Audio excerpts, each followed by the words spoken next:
Bismillah, Assalamualaikum warahmatullahi wabarakatuh. Kembali lagi di channel Fitri Alaminanda.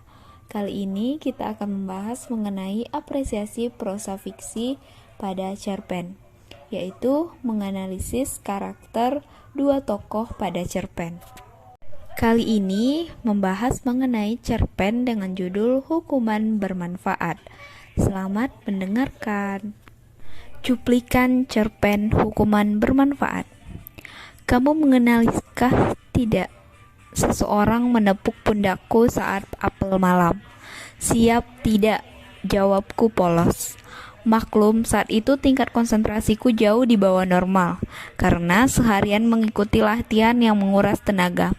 Wajar saja, saat apel malam, bulu mata atas bawah dan pengen reunian alis mengantuk berat.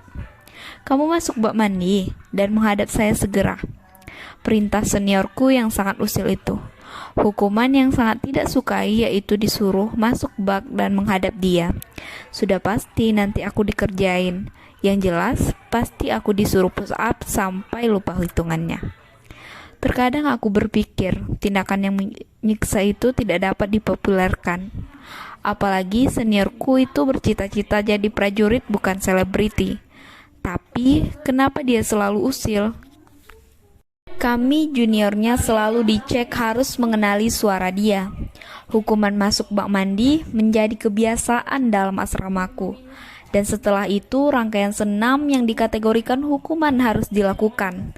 Tidak hanya kasihan kami yang dihukum, tapi piket pun menerima imbasnya yang selalu harus menguras bak setelah seorang dihukum. Ternyata itu untuk membersihkan bak mandi yang setiap saat harus dikuras. Sampai saat aku lulus akabri, hukuman itu tidak terlupakan olehku, terutama keusilan senior yang minta dikenali suaranya. Baru berdinas 2 bulan, aku pun diperintahkan untuk melaksanakan tugas operasi ke provinsi paling barat Indonesia, yang saat itu sedang bergejolak. Perasaan takut muncul karena momentum perdanaku menuju medan laga. Tapi, ketakutan hilang saat aku sadari sejatinya hidupku akan selalu berada di lokasi yang berbahaya. Aku pun berangkat bersama pasukanku. Aku menjadi seorang komandan peleton yang membawa 37 orang anggota. Ada yang lebih tua dari aku dan berkeluarga, ada pula yang sebaya dengan aku. Dikarenakan pangkat dan jabatan, mereka semua menjadi tanggung jawabku, yang menjadi ganjalanku ketika terjadi korban. Bagaimana caranya aku memberitahukan kepada istri ataupun anaknya? Makanya aku wanti-wanti untuk tidak ada yang korban dalam pasukanku. Mulailah kami hidup tidak normal di medan perang. Tidak pernah nyenyak tidur di kasur karena memang kami selalu di hutan. Tidak pernah enak makan seperti di restoran, karena hanya isi hutan yang dapat kami makan. Berulang kali terjadi kontak tembak dengan musuh. Sudah menjadi permainan biasa. Maklum, perang itu seperti mainan, tetapi matinya benaran. Saking terbiasanya, prajuritku sudah hilang akal sehatnya. Di saat kontak tembak malah masih sempat rokokan.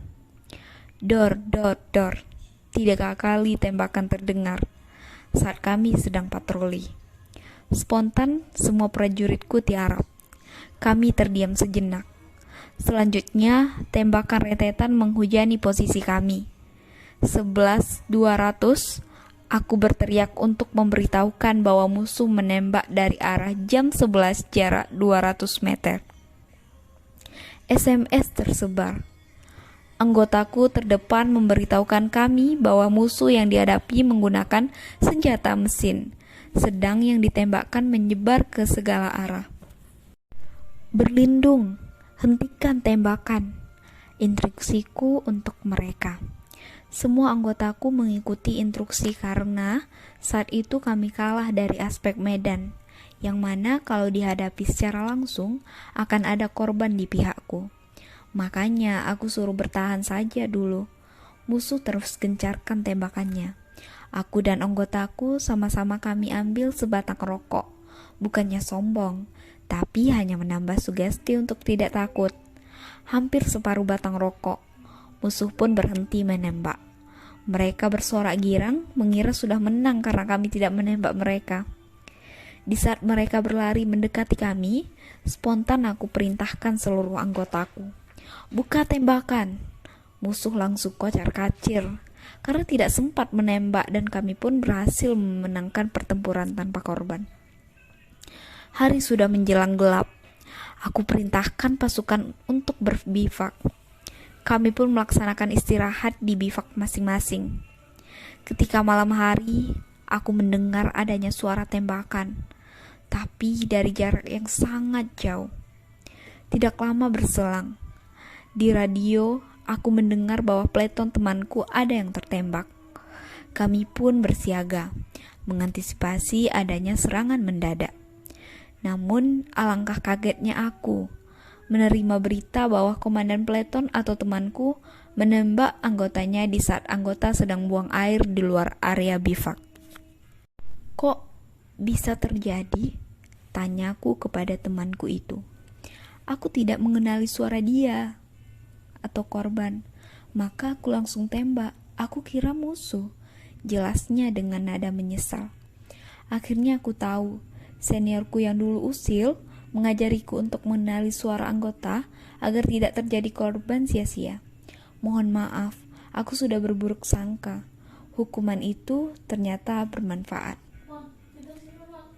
Karakter tokoh aku mempunyai pertama, dia bersikap keras. Itu digambarkan bahwa dia sangat membenci seniornya ketika memberi sebuah hukuman.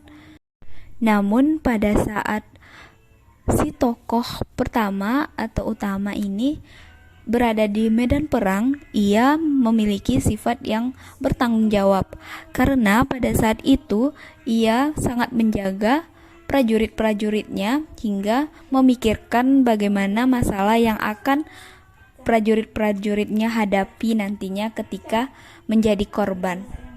Namun pada akhir cerita, tokoh aku memiliki sifat yang lebih menyenangi seniornya karena ditunjukkan bahwa dia baru merasakan bahwa ajaran seniornya ini menjadi bermanfaat ketika ia mendapatkan sebuah musibah.